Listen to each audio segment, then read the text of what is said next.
Bien chicos, ahora vamos a revisar el tema de trastornos del ritmo cardíaco, o más conocido como disritmias, que es el término correcto, ya que tenemos trastornos del ritmo cardíaco regulares e irregulares. Y a los irregulares recién deberíamos llamarle arritmias, ¿correcto? Hago esa aclaración en cuanto al concepto, ¿ya? Por eso el término adecuado es hablar de disritmias, que vienen a ser trastornos del ritmo cardíaco, ¿no? Y acá vamos a encontrar varios tipos de trastornos. Y un primer tipo que vamos a comentar es por falla en el automatismo, es decir, por una alteración en la generación del impulso cardíaco. Y ahí tenemos la taquicardia sinusal y la bradicardia sinusal, ¿ya? Es un trastorno por la generación del impulso. Lo que pasa en la taquicardia sinusal, chicos, recuerden, es que el tono simpático está aumentado, ¿no es cierto? El tono simpático está aumentado y lo que hace el simpático, recuerden, con su neurotransmisor, que es la norepinefrina, y su receptor, que está en el corazón, que es el beta 1 adrenérgico, es aumentar la frecuencia cardíaca. Se aumenta el automatismo y de esa manera se produce la llamada taquicardia sinusal, que es cuando una frecuencia es más de 100 latidos por minuto. Los QRS son regulares, hay onda P, el ritmo es sinusal. Recuerden, para llamar ritmo sinusal debe haber onda P, los QRS deben ser regulares, la onda P debe ser positiva en D2, negativa en ABR, ¿no es cierto? Ya está, entonces la frecuencia es más de 100, es una taquicardia sinusal. En cuanto a la etiología, podemos poner como causa el hipertiroidismo, que dicho sea de paso, la causa más frecuente en el hipertiroideo de arritmias es la taquicardia sinusal, es la arritmia más frecuente del hipertiroideo, ¿no? Donde hay un aumento del tono simpático. La fiebre, recuerden que cada vez que aumenta la temperatura, aumenta la frecuencia cardíaca, ¿ya? Recuerden ese dato, excepto en la fiebre tifoidea, ¿no? Acuérdense el signo de Fayet, donde la temperatura aumenta, pero la frecuencia está normal. En estados de shock, en estados de sepsis, en estado de hipovolemia, se activa el tono simpático en respuesta compensatoria y eso eleva la frecuencia cardíaca. Trastornos psiquiátricos como la ansiedad, la crisis de pánico, también genera taquicardia sinusal, ¿no? Y de manera fisiológica, recuerden que se produce taquicardia cuando hacemos ejercicio, ¿no? Por eso la frecuencia va entre 100 y 150 latidos por minuto en la taquicardia sinusal, ¿no? El tratamiento básicamente en el hipertiroideo. En el hipertiroideo, recuerden, para bajar los síntomas periféricos, para bajar el tono simpático, se utilizan los beta bloqueadores, ¿no? Los beta bloqueadores selectivos, metoprolol, bisoprolol, atenolol, o no cardioselectivos como propranolol, nadolol, etc. En cuanto a la bradicardia sinusal es todo lo contrario, lo que aumenta acá es el tono parasimpático. Al aumentar el tono parasimpático, la acetilcolina con su receptor muscarínico M2, que está en el corazón, va a bajar la frecuencia cardíaca. ¿Cuánto? A menos de 60 latidos por minuto. El ritmo es sinusal, porque hay onda P, los QRS son regulares, pero la frecuencia está a menos de 60. De manera fisiológica, recuerden que los atletas de alta competencia tienen una bradicardia fisiológica, y eso tiene un efecto cardioprotector, porque recuerden que cuando hay bradicardia, la diástole se prolonga y el corazón se nutre en diástole. Es decir, la bradicardia, chicos, aumenta la perfusión del corazón. Lo contrario, el hipotiroideo, el aumento del tono vagal, ¿no es cierto? Y los cardiodepresores como los beta block, los bloqueadores de canales de calcio, bajan lo que viene a ser la frecuencia cardíaca, ¿no? Generando una bradicardia sinusal. Muy bien, ¿cómo tratamos una bradicardia sinusal? Cuando es sintomática la bradicardia hay que tratarla y hay que bloquear los receptores muscarínicos. Y eso se hace con sulfato de topina, ¿no? Que es un bloqueante de los receptores muscarínicos. La isoprenalina, por el contrario, es un agonista de los receptores beta 1. ¿Ya? También se puede emplear, ¿no? O bloqueamos al parasimpático con la atropina o activamos al simpático con la isoprenalina. ¿Ya? Muy bien. Ya de manera patológica también se puede presentar la taquicardia paroxística supraventricular.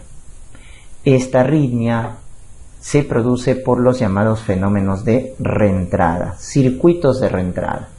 Entonces, esos circuitos de reentrada hacen que el corazón esté más excitado. Entonces la frecuencia cardíaca va a ser mayor que la taquicardia sinusal, de 150 a 250. O sea, la frecuencia acá va a estar aumentada como una taquicardia, pero va a ser de mayor intensidad, como pueden ver. Y esta es la palabrita, su inicio y su fin se presenta de manera súbita.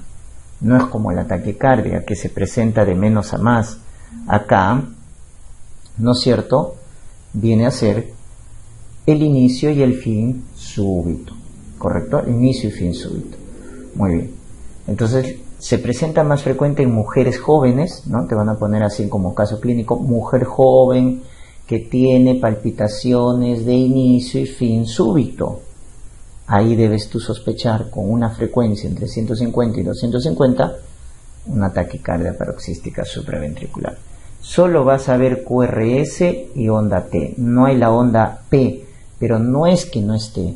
Se esconde la onda P. Como el ritmo es muy rápido, no deja ver la onda P, ¿correcto? Entonces sigue siendo un ritmo sinusal, solo que no se ve la onda P porque el ritmo es rápido, ¿ya? El ritmo es rápido.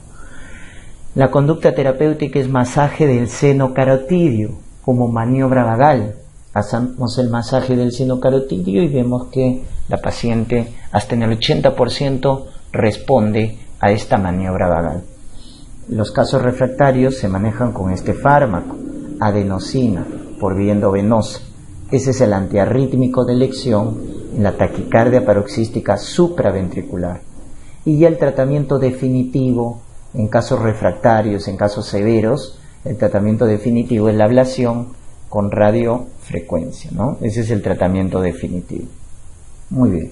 Luego tenemos acá el Wolff-Parkinson-White. Este síndrome, llamado síndrome de preexcitación, se produce porque hay una vía accesoria. ¿Cuál es esa vía accesoria? El famoso haz de Kent. Por eso se produce el Wolff-Parkinson, por una vía accesoria llamada haz de Kent. Eso es lo que excita al corazón y hace que su frecuencia también esté aumentada. Entonces, y esto se presenta más en varones jóvenes que tienen palpitaciones. Y lo que te va a llamar la atención es en el electrocardiograma los datos, y eso te confirman al Wolff-Parkinson-White. ¿Por qué? Porque en el electrocardiograma vamos a ver esto, la famosa onda delta, y el PR, como está el intervalo PR, corto, menos de 0,12 segundos. Entonces, onda delta, PR corto, en un varón con palpitaciones, te debe hacer sospechar de Wolff-Parkinson-White. Tratamiento, miren, bloqueadores de canales de calcio, no dihidropiridínicos, verapamilo, diltiazem o beta bloqueadores, que lo que hacen es bloquear al nodo auriculoventricular, con lo cual baja la frecuencia cardíaca. Nuevamente, tratamiento definitivo, cuando no hay respuesta, ablación con radiofrecuencia. Ojo, hay dos tipos de Wolff-Parkinson-White, chicos. La llamada conducción ortodrómica y la llamada conducción antidrómica. ¿Cuál es la más frecuente? La ortodrómica, 95%, 5% antidrómica. ¿Cómo te vas a dar cuenta? Con el QRS. Si el QRS está normal en el Wolff-Parkinson-White, la conducción es ortodrómica. Pero si el QRS está ancho, más de 0,12 segundos, la conducción es antidrómica, ¿ya? Entonces, ¿cuál es la conducción más frecuente? Ortodrómica. Esa es la conducción más frecuente. Muy bien, luego vamos a la arritmia más frecuente de la práctica clínica, la arritmia más frecuente en paciente hospitalizado, en paciente que tiene una cardiopatía subyacente, que viene a ser la fibrilación auricular, ¿ya? ¿Y por qué la fibrilación auricular toma bastante importancia? porque es el principal factor cardioembólico. Cuando te pregunten cuál es el principal factor cardioembólico, porque en el corazón, en la aurícula izquierda específicamente, que es donde nace la fibrilación auricular, se van a formar trombos y estos salen disparados hacia el sistema nervioso, hacia la circulación esplácnica, el abdomen, etc. Entonces es el principal factor cardioembólico. ¿Por qué se produce? Por un trastorno mixto, ya que falla el automatismo y se forman focos ectópicos que producen, ¿no? Que producen lo que viene a ser el impulso cardíaco de manera anómala, y trastorno del dromotropismo, que es alteración de la conducción eléctrica, ya que se forman circuitos de reentrada, y son pequeños los circuitos de reentrada, son llamadas micro reentradas. Entonces es un trastorno mixto en la generación y en la conducción del impulso. Se ve más frecuente en adulto mayor, a mayor edad, más riesgo de fibrilación auricular, porque está asociado a cardiopatías subyacentes. El paciente que hace FA generalmente tiene una cardiopatía. La más frecuente, la cardiopatía hipertensiva. Esa está en la cabeza. La cardiopatía isquémica, la miocardiopatía dilatada está asociada a FA, la cirugía cardíaca, la valvulopatía, la estenosis mitral, producida por fiebre reumática, está asociada a fibrilación auricular. Las enfermedades pericárdicas también por ahí. Entonces, generalmente el paciente tiene una cardiopatía subyacente, ¿no? En la clínica el paciente tiene disnea, tiene síncope y el famoso pulso irregular, ¿no? Con el pulso deficitario, que sin necesidad de EKG ya confirmas tu diagnóstico, ¿no? Pulso irregular, pulso deficitario, fibrilación auricular. Recuerden que el pulso deficitario es cuando la frecuencia central es mayor a la frecuencia periférica, ¿correcto? ¿Qué vamos a tener en el electrocardiograma? Miren los QRS cómo son, irregulares, QRS irregulares, y no hay onda P, ¿de chicos? No hay onda P. En vez de onda P, lo que estás viendo son ondas F minúsculas, ondas F minúsculas. Entonces te dicen, no hay onda P, los QRS son irregulares y hay ondas de fibrilación F minúsculas, esa es la fibrilación auricular. ¿Bien, chicos? Como es el principal factor cardioembólico, ¿qué debemos evaluar? El riesgo de trombosis, el riesgo de embolismo, y eso lo evalúas con el score de Chas-Bas. Evalúas el riesgo de trombosis, de embolismo. Pero para buscar el equilibrio, también evalúas el riesgo de hemorragia, y eso lo evalúas con el score de Chas-Bled. Entonces debe haber un equilibrio, ¿no es cierto? El score de Chas-Bas te evalúa la trombosis, el embolismo, y Chas-Bled te evalúa la hemorragia, y de acuerdo a ello vamos a seleccionar pues la anticoagulación más adecuada, ¿no? De tal manera que si el paciente tiene un score de Chas-Bas, ¿no es cierto?, de 0 puntos, no es necesario en el score de Chas-Bas. No recuerden, Chas-Bas es las siglas, ¿no es cierto? Chas-Bas es las siglas de falla cardíaca, hipertensión, la edad más de 75 años, diabetes, si tiene stroke o TIA, ¿no? Enfermedad vascular, la edad menor de 75 años o el sexo, ¿no? Femenino. Entonces, si tiene 0 puntos, de lo que hemos hablado, ¿no? Cada uno tiene un punto. 0 puntos, no das anticoagulación, solo das antiagregación plaquetaria. Solo das antiagregante plaquetaria si en tu score de Chas-Bas salió de 0 puntos. Si tu score de Chas-Bas, chicos, le sale 1 punto, ¿ya? 1 punto, y es varón, le das anticoagulación. Si es mujer, tienes que tener 2 puntos. Si es mujer, 2 puntos. Entonces, ahí sí das anticoagulación. Basta que tengas 1 punto y es varón, o 2 puntos si es mujer, para dar anticoagulación. Y la anticoagulación que vamos a elegir va a depender del score de Chas-Bled, que es el que evalúa la hemorragia. Si tu Chas-Bled te sale menor de 2 puntos, tienes bajo riesgo de hemorragia, entonces puedes utilizar sin problema warfarina, ¿no? warfarina, que es el anticoagulante típico que se utiliza. Es inespecífico porque bloquea el factor 2, bloquea el factor 7, al factor 9 y al factor 10. Entonces es una anticoagulación inespecífica. Y lo evaluamos, monitorizamos con el tiempo de protrombina, con el INR, que debe estar entre 2 y 3. Eso es una buena anticoagulación. Pero si en tu score de Hasbled te sale que el puntaje es mayor o igual a 3 puntos, tiene alto riesgo de hemorragia este paciente. Si tú le das warfarina, proteges la trombosis, pero le estás aumentando el riesgo de hemorragia. Entonces en estos casos ya das los inespecíficos como el inhibidor del factor 2 o el inhibidor del factor 10. 2 que viene a ser dabigatran, ¿no? Que es anticoagulación por vía oral específico porque inhibe directamente el factor 2, o el factor 10, rivaroxaban, ¿no? Rivaroxaban, acuérdate, tiene X, porque inhibe al factor 10. Entonces, de esa manera evitamos el cardioembolismo. Esto es lo primero que debemos plantear en el paciente, si lo voy a anticoagular o no. Entonces, eso es lo primero, ¿ya? Que se evalúa en el paciente, porque eso va a evitar el cardioembolismo. Muy bien.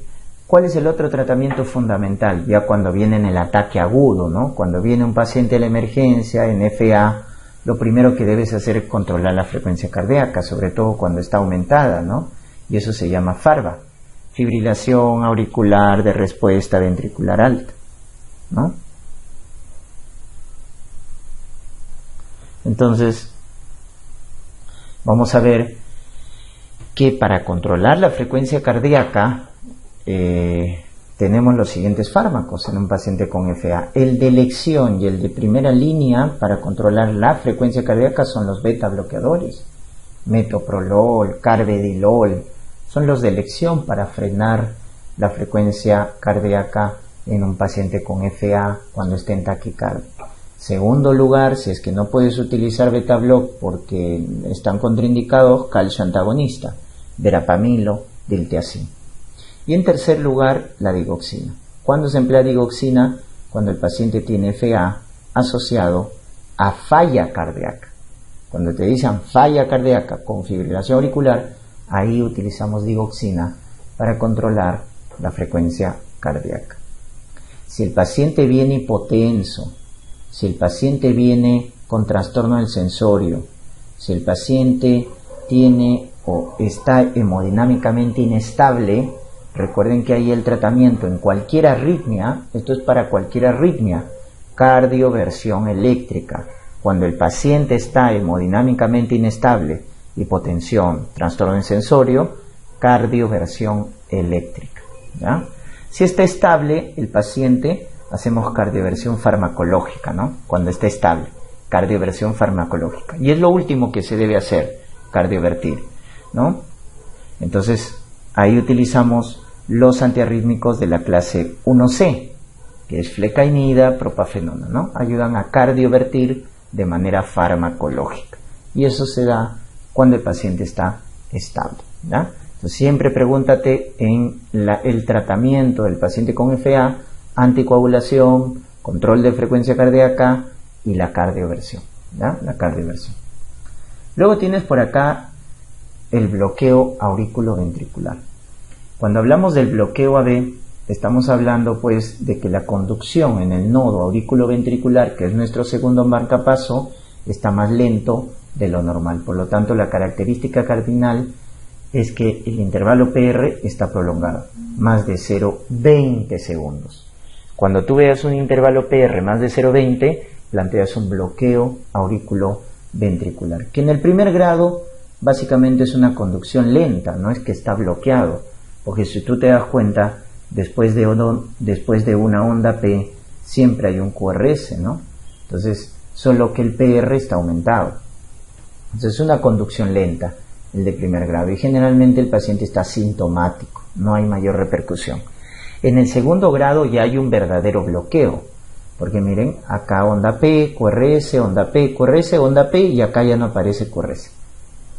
Acá igual, onda P, QRS, onda P, QRS, onda P, y acá ya no hay QRS. Entonces en el segundo grado sí hay un verdadero bloqueo. Y acá hay una diferencia. En el primer caso, el PR va creciendo, ¿no? Entonces acá es 0,24, 0,26, 0,28 y se bloquea. O sea, hay un crecimiento progresivo del PR. Va creciendo, ¿ven? Va creciendo y se bloquea. A eso se llama Mobius 1, cuando hay un crecimiento progresivo del PR y se bloquea. También conocido con el nombre de fenómeno de Wengenbach. Cuando te digan, ¿qué es el fenómeno de Wengenbach? Crecimiento progresivo del PR y luego se bloquea. Porque en el Mobius 2 el PR es constante, miren, 0,24, 0,24 y se bloquea. 0,24, 0,24 y se bloquea. Acá no hay un crecimiento. El PR es constante y se bloquea. Mobius 2. El Mobius 2 tiene mal pronóstico. ¿Por qué? Porque mientras en el Mobius 1 el paciente está más estable, en el Mobius 2 el paciente está descompensado. ¿Ya? ¿Quién produce el Mobius 1? El tono vagal, la digoxina, la intoxicación por digoxina, el infarto de cara inferior o cara diafragmática te produce el Mobius 1. En cambio, el infarto de cara anterior o anteroseptal es el que te da el Mobius 2. Por eso el que Mobius 2 genera más descompensación, porque es producido por el infarto más grave y más frecuente, que es el infarto anteroseptal. Y en el bloqueo tercer grado ya hay un bloqueo completo, pues, ¿no? Acá está disociado la aurícula del ventrículo. ¿Y cómo te das cuenta que está disociado? Porque hay más ondas P que QRS. Si tú cuentas acá hay 1, 2, 3, 4, 5. 5 ondas P y 2 QRS. Entonces ves que está disociado. Entonces ahí hablamos de un bloqueo completo, ¿ya? O disociación aurículo-ventricular. Chicos, ¿a partir de dónde colocamos marcapaso? A partir del segundo grado, Mobius 2 y tercer grado, a todo paciente hay que colocarle marcapaso. Tenga o no tenga síntomas. Tenga o no tenga síntomas, va colocación de marcapaso. Al segundo grado, Mobius 2 y al de tercer grado. Tenemos que colocarle marcapaso. Tenga o no tenga síntomas. ¿Correcto? Muy bien. Bien, luego tenemos ya las arritmias ventriculares. Para sospechar en una arritmia ventricular, recuerden chicos que el QRS, ¿no es cierto? ¿Cuánto debe estar? Ancho, más de 0,12 segundos. Cuando el QRS está ancho, tú te debes plantear en una arritmia ventricular. Tenemos la extrasístole ventricular. ¿Qué es una extrasístole? Es una contracción prematura. Es un latido prematuro que se presenta. ¿Y por qué ventricular? Porque miren cómo está el QRS. Está ancho, ¿correcto? Está ancho.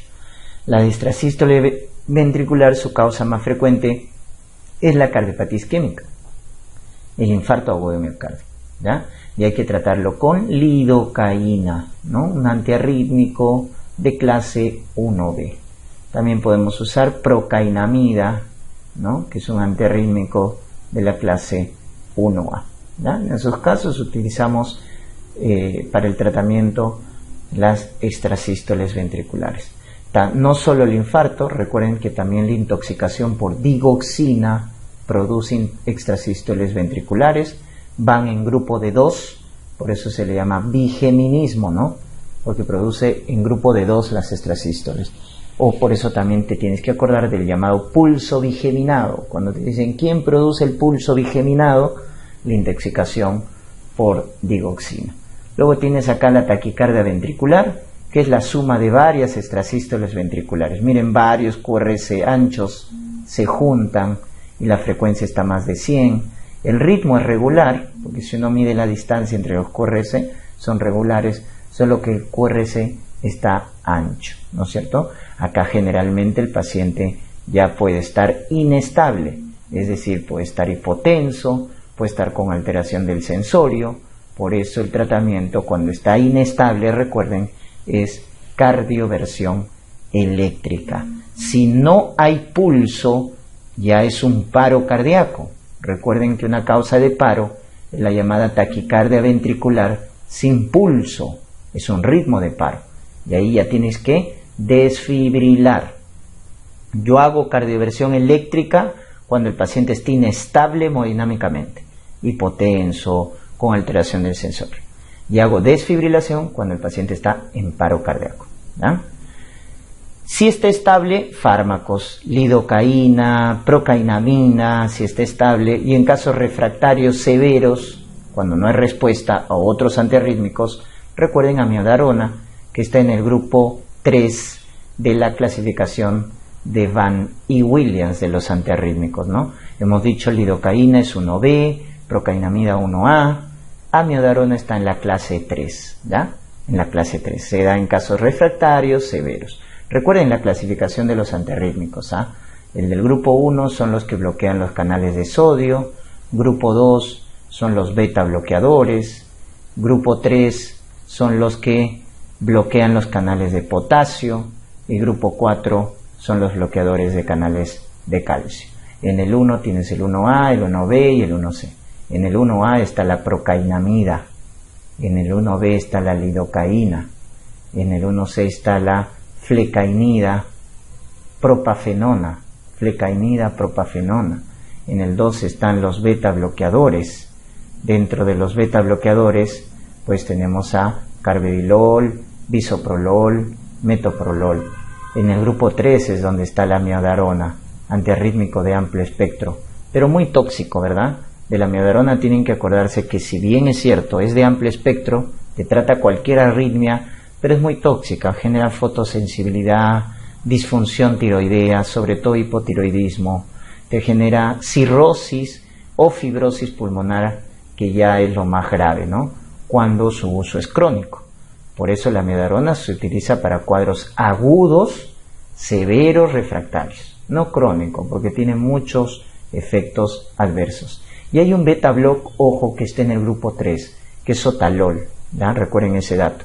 Te preguntan qué antiarrítmico o qué beta block está en el grupo 3, sotalol. Y bueno, los calcio antagonistas, grupo 4, verapamilo diltiazem, ¿no? Verapamilo diltiazem. Muy bien, los del grupo 1A sirven para arritmias ventriculares, igual que el grupo 1B. El grupo 1C sirve para arritmias supraventriculares tipo FA, lo hemos dicho, sirven para cardiovertir, igual que los beta block también para a las arritmias supraventriculares, pero para el control de la frecuencia cardíaca.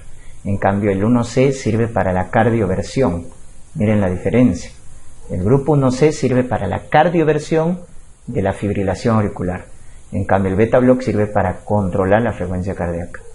Acá sirven para arritmias ventriculares, sobre todo los del grupo 3, y calcio antagonistas, igual que los beta block, para arritmias supraventriculares, para controlar la frecuencia cardíaca. Cuando no puedes emplear beta block, vas a emplear calcio antagonista como alternativa, ¿no? Ya está. Muy bien. Luego tenemos acá el famoso Torsades de Points, que es un tipo especial de taquicardia ventricular que se le llama taquicardia ventricular no sostenida, polimórfica, ¿no? O también llamada taquicardia helicoidal.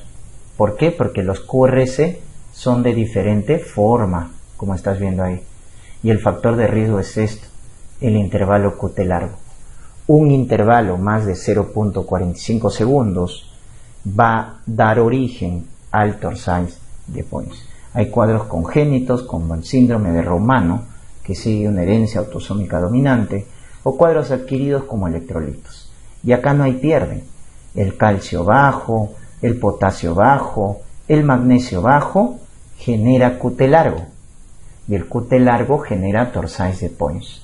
¿Se acuerdan? Todos los electrolitos bajos prolongan el QT y eso genera Torsades de Points. Fármacos como antihistamínicos, este antihistamínico de segunda generación llamado terfenadina, les preguntaron en el examen, produce Torsades de Points, por eso se retiró del mercado. Es un antihistamínico de segunda generación. La eritromicina también prolonga el QT. El moxifloxacino también prolonga el QT. Las quinolonas pueden prolongar el QT, al igual que la eritromicina. Mucho cuidado. Insecticidas, órganos fosforados, también pueden prolongar. Y este beta block, ¿qué beta block? ¿Te acuerdas que te comenté del grupo 3? Puede prolongar el QT y provocar Torsades de Points. Tratamiento de elección, sulfato de magnesio. Es el antiarrítmico de elección para el Torsades de Points. El magnesio. Y este ya es un ritmo de paro, ¿no? ritmo de paro cardíaco más frecuente, fibrilación auricular, donde ya cesa la actividad eléctrica. ¿Por qué? Porque la actividad eléctrica está desorganizada. Acá el gasto cardíaco es cero, porque no hay actividad contráctil, ya que esta actividad eléctrica desorganizada no genera una actividad mecánica. El ritmo es irregular y el tratamiento, como es un ritmo de paro, desfibrilación. 360 Joule si es monofásico, 200 Joule si es bifásico el desfibrilador, ¿no? Va a depender del tipo de desfibrilador, la dosis de carga. Y finalmente los trastornos electrolíticos. ¿Cuándo voy a ver los trastornos de calcio? En el intervalo QT, ¿ya? En el intervalo QT. Si el calcio está bajo, el QT se vuelve largo. Miren cómo el QT se prolonga. Pero si el calcio aumenta, el QT se vuelve corto. Miren cómo se acorta el QT, ¿no es cierto? Se acorta el QT. Entonces, ¿quién produce QT largo? Recuérdate los electrolitos bajos, calcio, potasio, magnesio bajo. Entonces, hipocalcemia da QT largo. ¿Y eso qué genera? Torsades de Pons. En cambio, la hipercalcemia da QT corto, ¿ya? Entonces, acuérdate que los trastornos de calcio se ven en el intervalo QT. En cambio, cuando tú quieres ver el trastorno de potasio, como el potasio trabaja en la repolarización, ¿y quién participa en la repolarización? El potasio. Entonces, ¿dónde voy a ver en el EKG? En la onda T, que es la repolarización ventricular. Entonces, si te dicen la onda T está alta, está picuda, ¿no es cierto? La onda P se aplana, por el contrario. El QRS se vuelve ancho. Eso ya es grave, cuando el QRS se vuelve ancho. Todo ello vas a ver en una hipercalemia, ¿ya? La onda T alta y picuda, que es lo característico. La onda P se aplana y el QRS se prolonga. Acá es grave, cuando el QRS se vuelve ancho. Es una hipercalemia grave. Hay que colocarle, recuerden, por nefrología, gluconato de calcio, para evitar trastornos de ritmo ventricular. Por el contrario, la hipocalemia, que va a generar la onda T plana, ¿no es cierto? Como no hay potasio, la onda T se aplana. ¿Quién aparece? La onda U. La onda U es de hipocalemia. Y la onda P, al contrario, se vuelve, acá en este caso, alta, ¿no? La onda P. La onda P se vuelve alta, la T se aplana, aparece la onda U. Y recuerden que el QT se alarga. No solo el calcio bajo, sino también el potasio bajo prolonga el QT. Y pueden dar torsades de Pons, ¿no? Entonces, en el caso de la hipocalemia, el QT largo es el que indica gravedad, porque puede dar origen a un torsade.